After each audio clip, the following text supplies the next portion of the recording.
Come on up, everybody. Yes. Let's file in here. You think the smell will... I'm gonna try. Is it gonna talk about it? Yeah, totally. All right, it's got a little bit of a throw. Yeah, good. Hey, Leo, you gotta take that hat off so we'll recognize you. Maybe sound. Okay. Great. You want to squeeze in? You sure? At least one of the PA candidates is here. At least one. Attendance will be taken. What do you think? Can you see me there? Let them know. Yes, you know that.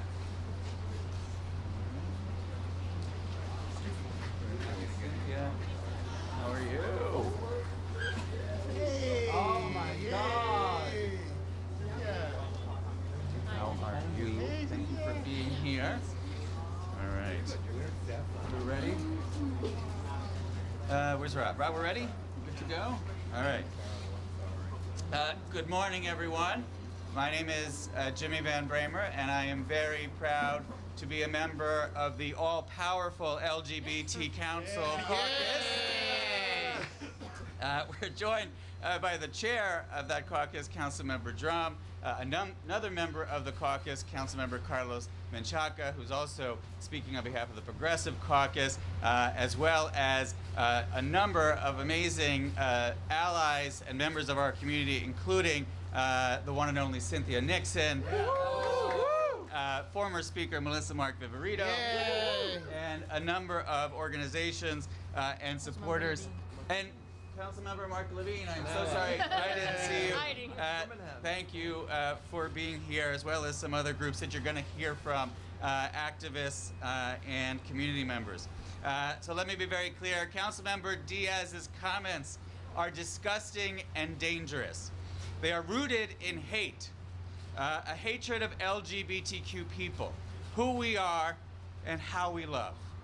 When Councilmember Diaz says that we control the entire city council and now the entire state political structure, he is trading in homophobic tropes, stoking fear, and attempting to put us in our place, checking our power. When a person in an elected position attempts to demonize a community, otherize them through fear and lies, we must speak up and fight back. Because words have consequences.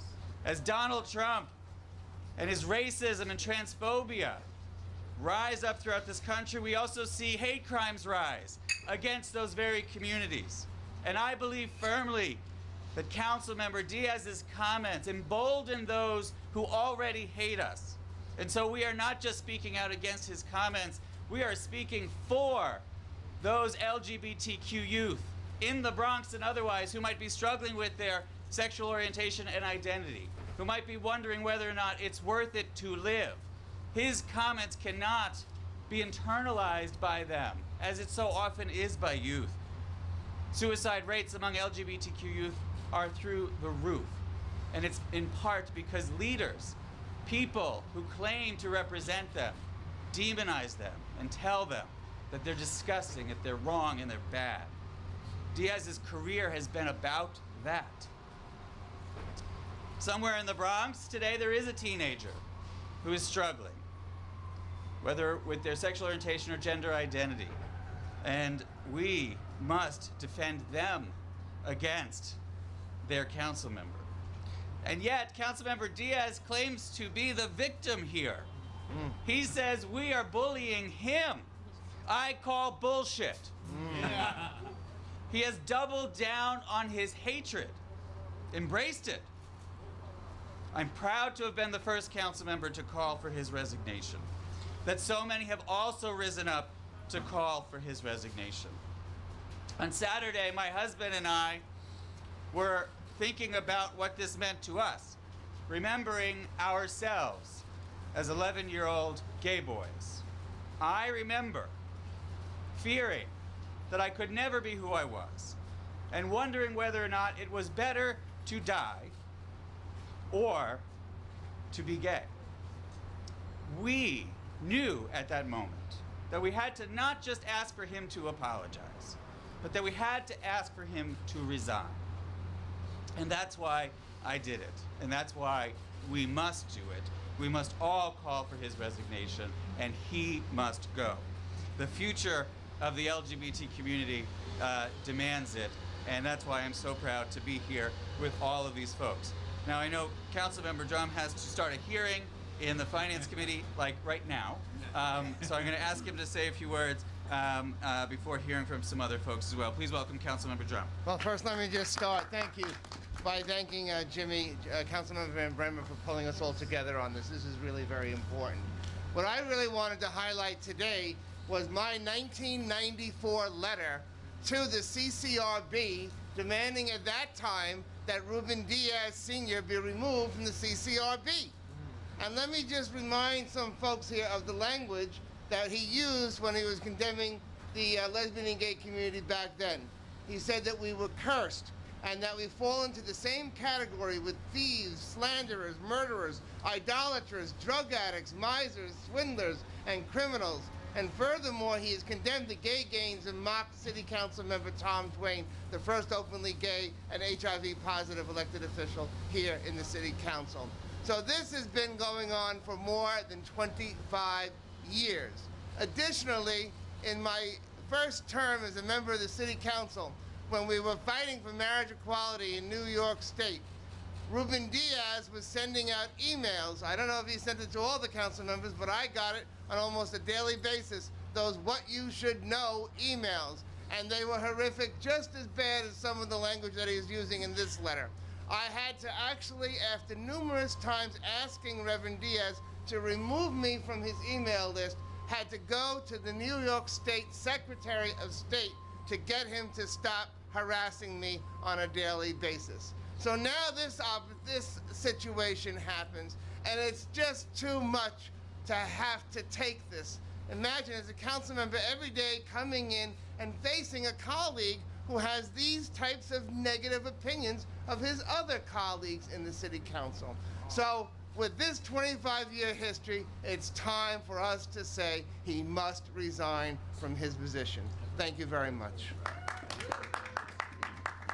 Thank you, Danny. I also want to say that Reverend Diaz, in many ways, including on Pura Politica 10 years ago, has been very clear that he believes that who we are and how we love is disgusting. But there is nothing more disgusting than Reverend Diaz's hatred of us. How we love is a beautiful, beautiful thing.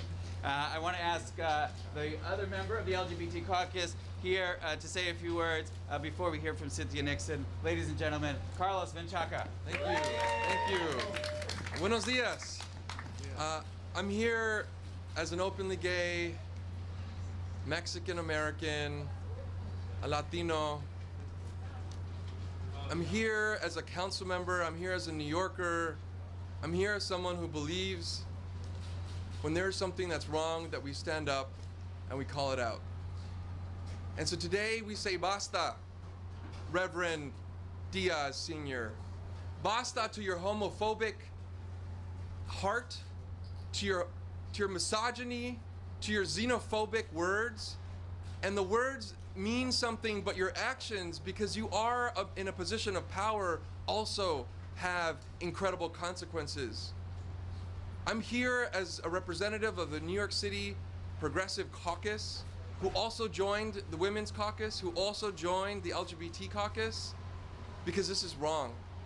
And the last thing I want to say, because you're going to hear from so many advocates, is my personal story about why this struck me. I'm also thinking about when I was 9, 10, 11, growing up in El Paso, Texas. My absent father had a couple things that he made sure that my mom followed, and one of those was to go to a Baptist Pentecostal church. And that's where I grew up. And I grew up around people like him in the way that he speaks about his religion. And I grew up in a church where in order to move through the conversion, you have to accept Jesus Christ into your heart. And if you understand who I am, you know that I was the best person in that church, the young kid who memorized all the Bible verses, who was the top Bible study interpreter. I was the best, but I did not accept Jesus Christ into my heart. from people like him who demanded that. Because I thought when Jesus entered my heart that he would kill me. And this is the kind of rhetoric that he's spewing out right now for people that we don't even know who are listening to it right now. This is why he belongs in a church somewhere else spewing his hate, not at the city council. And so we are urging all our members and our friends and allies to stand with us so that he moves out of this space and wherever he belongs, but not here, not in this democratic elected and space for discussion and debate. And it is so beautiful for the folks that are behind us right now that we are, with moral courage, standing up against hate. Basta, basta, basta. Thank you, Carlos. We've been joined by council members Rory Lanceman, Jumani Williams, and Brad Lander, and I know we'll be joined by more, and we'll be hearing from all of those who want to speak, obviously among the elected officials. But Council Member Diaz has not just declared war on the LGBT community. In many ways, he's declared war on women's rights and the ability for women to make their own decisions. Of course, a war on the women's right to choose. So it's really important that we hear from one of the fiercest defenders of all people in the state of New York, my friend, Cynthia Nixon. Thank you. Thank you all for being here. Thank you, Jimmy, for bringing everybody together. I'm Cynthia Nixon. I am here as a New Yorker. I am here as a woman. I am here as a member of the queer community. I am here as a mother of a trans man to say this kind of hate speak has no place in the city or state of New York, and this kind of hate speak has no place coming from someone who is an elected official. As you heard from Danny Drum, this is not new. We have been endured decades of Reverend Diaz's anti-woman, anti-choice, homophobic comments, comparing gay people to animals, to thieves, to murderers, to you name it. Now, apparently, he feels that we are not the scum of the earth. We are actually the rulers, the kings and queens of the city council and of the political world of New York State. But what I want to say is this is not a compliment. This is a backhanded, paranoid attack. And that you can call us animals, you can call us power brokers, both are dog whistles. And what we are is we're human beings, and the LGBT community has never sought to control the city council or the New York State government. The LGBTQ community has sought what everyone seeks, to be treated fairly, to be given the same rights and responsibilities and protections under the law. And there are people, not only the young people who are still so fragile in their emerging identities, who can be decimated by this kind of talk, but there are people out there who are very hateful and vengeful and violent against our community, and this is a dog whistle to them. And this is a signal when it comes from someone in power, when it comes from an elected, to say, yes, these people are not quite human. Yes, if you're looking for someone to attack, to beat up, or even to kill, why not choose these people? They deserve it. I want to say to Reverend Diaz, enough is enough. We need an apology, but we need your resignation. We are not animals, we are not kingmakers, we are human beings, and you need to acknowledge our humanity. That's all we're asking for today, and that's all we have ever asked for. And if you cannot grant us our humanity, you need to step down. Thank you. Thank you. Cynthia. I just want to add that, rightfully so, some of us are queens, in fact. So thank you so much, Cynthia Nixon, for your leadership. I want to next call on Council Member Jumani Williams to say a few words before we hear from my other council colleagues as well. Council Member Jumani Williams. I want to thank Jimmy for bringing us all together. This was tough, and I think it's also tough because these things have been said for several decades. I'm standing here as someone who has never called for someone's resignation in my 10 years. I've never called for Ray Kelly's resignation. There was a colleague in the assembly that was put in blackface. I didn't call for his resignation. And just from my experience and me being a human being, that's because I always try to leave room for people to acknowledge their errors, for people to grow, for people to get better.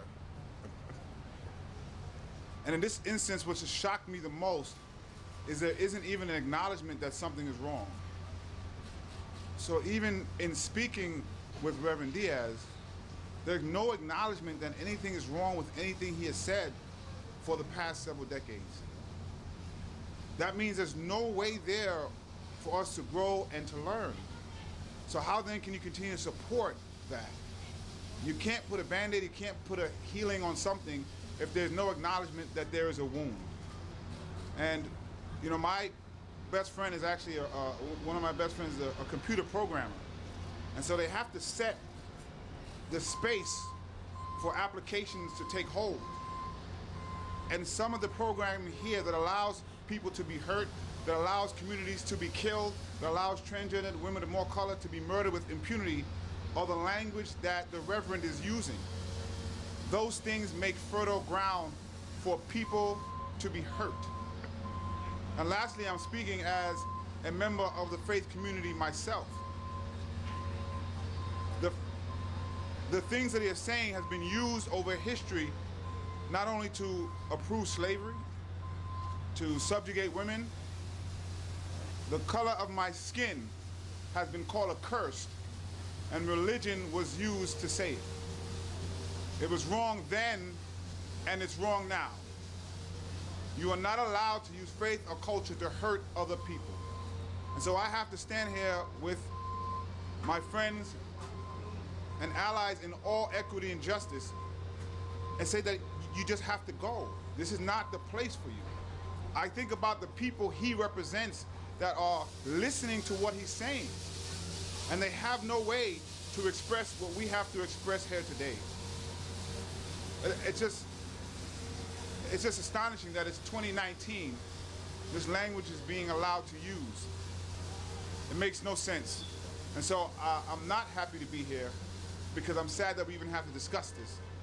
But I'm proud to stand with my allies and my friends once again. Thank you. Thank you, Councilmember Williams. Councilmember Levine, and then Councilmember Landsman. Thank you, Councilmember. You know, any Jewish person is all too familiar with the ancient line of attack that claims that marginalized minorities exert some sort of nefarious influence over the leadership of society or government. It's a libel which has been applied to the Jewish people over the centuries, continues to be applied to the Jewish people today. And it's a libel that Reverend Diaz has applied to our brothers and sisters in the LGBT community, our colleagues in the City Council, and it is dangerous. It is dangerous. It stokes paranoia. It stokes hatred.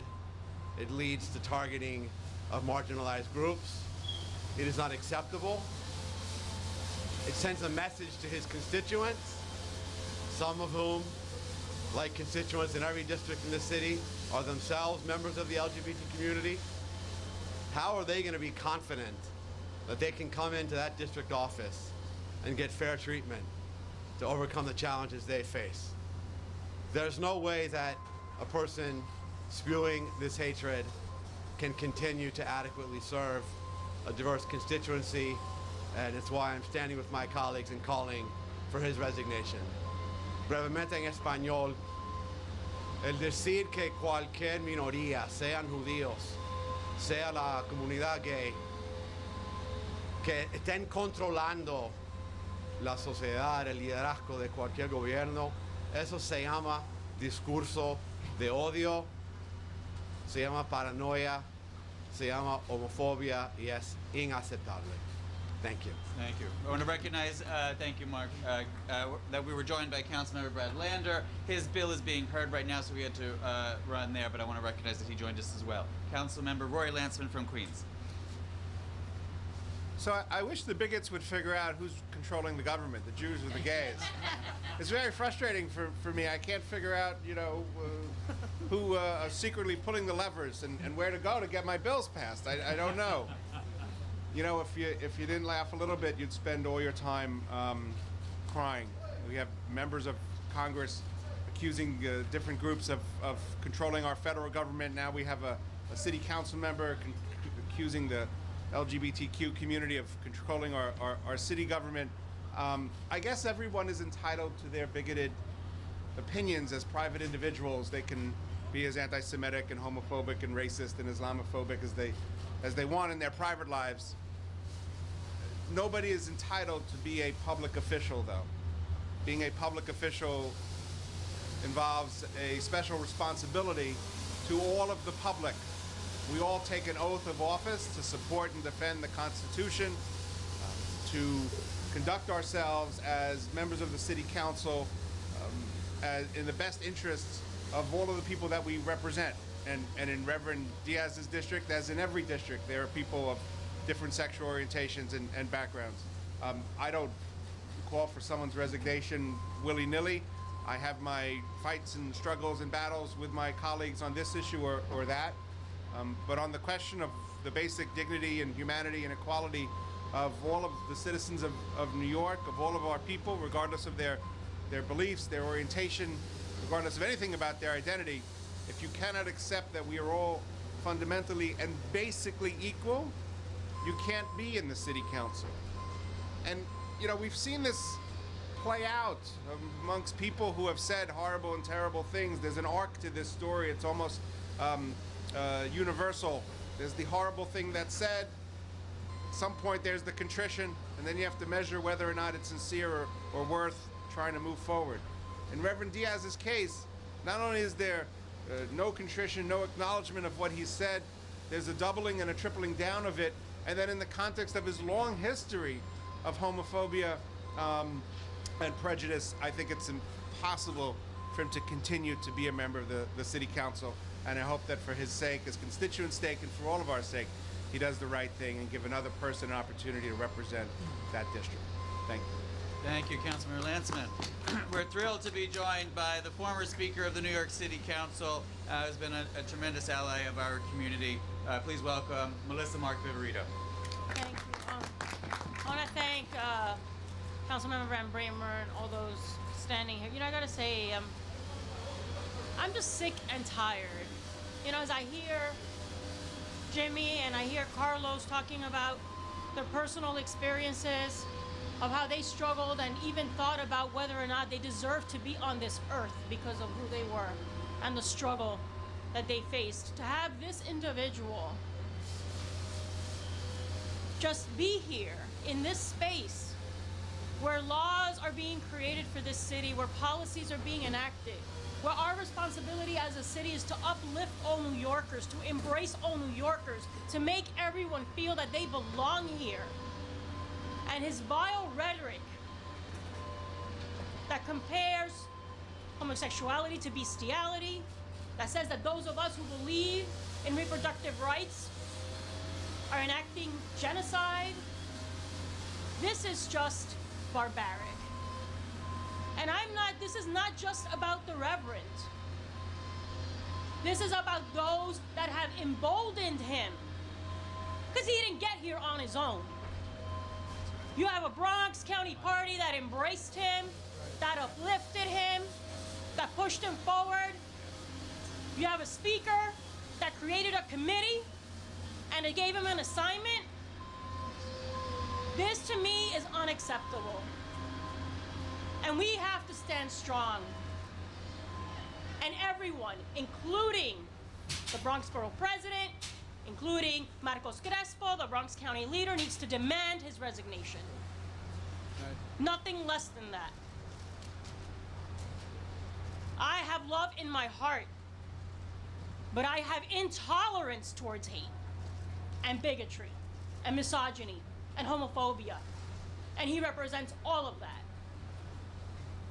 And so he has no place in this government.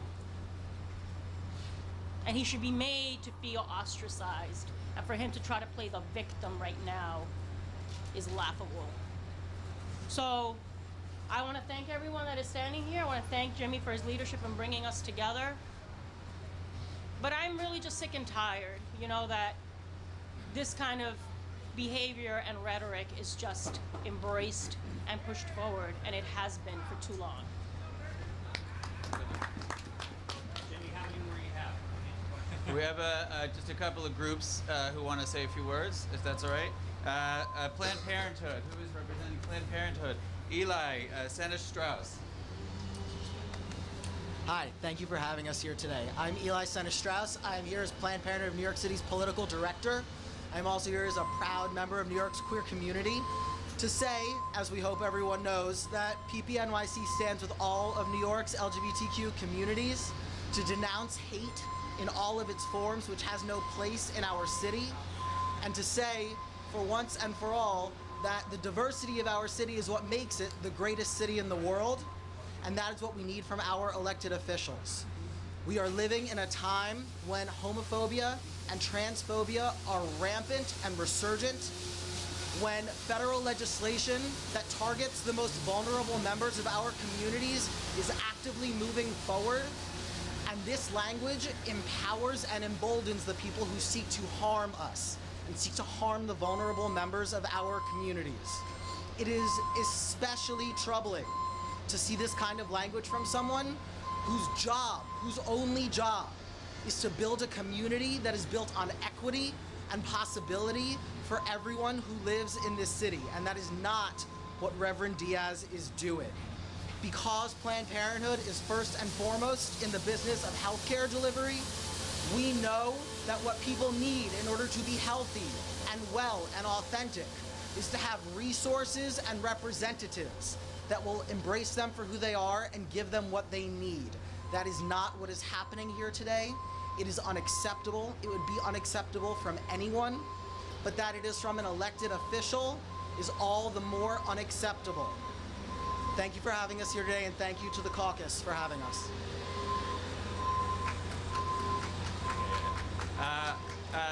Please welcome Sami Namir, who is with Queer Mizzou and also a member of LID. Thank you. We are here today because, as Melissa Marviverito said, we are sick and tired.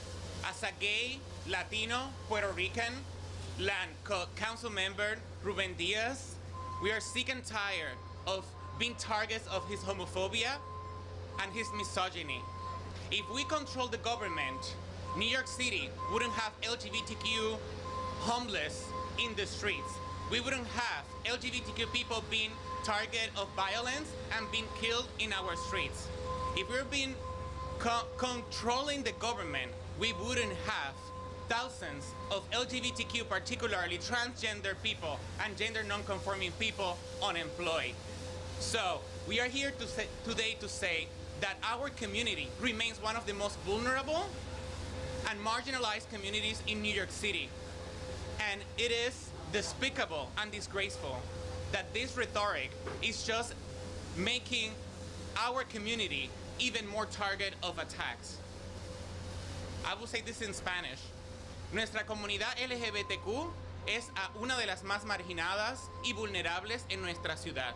Es inconcebible que el Council Member Ruben Diaz esté atacando nuestra comunidad y utilizando su púlpito como concejal de la ciudad para atacar a nuestra comunidad. Nuestra comunidad no tiene control del gobierno. A lo contrario, aún sufrimos por la falta de recursos, la violencia que nuestra comunidad sufre. Así que estamos aquí hoy para enfrentarnos en contra de esa violencia, de esa homofobia que el concejal Ruben Diaz está utilizando su puesto como político en vez de estar protegiendo a nuestra comunidad. El año pasado soy residente de Brooklyn y miembro de Lambda Independent Democrats. In Brooklyn, I was attacked, I was harassed by a homophobic neighborhood, and the NYPD officers were not trained enough to file a report against my harassment. And so, like me and other people, transgender people, LGBTQ people are suffering attacks and violence in our streets. And words and rhetoric like Ruben Diaz Sr. are fueling that hate and that bigotry and make us even more vulnerable. So we are standing up against that hate, and Ruben Diaz Sr. is unfit to hold office and to be in this taxpayer fund government body. So he should resign and he should apologize. Thank you. Thank you. I think we have one more speaker who's going to speak for about a minute, and then we're going to take questions real quick. Michael Brady from the Bronx LGBT Caucus. Thank you. Good morning. Words and actions have consequences. In the late 30s and 40s, that resulted in the death of 4 million Jews. In the 90s, it resulted in the death of about 1 million Tutsis in Rwanda. The rhetoric of Reverend Ruben Diaz Sr. is very similar to what we saw then, and we together, as a Bronx unit, as a New York City unit, must declare war on the Reverend.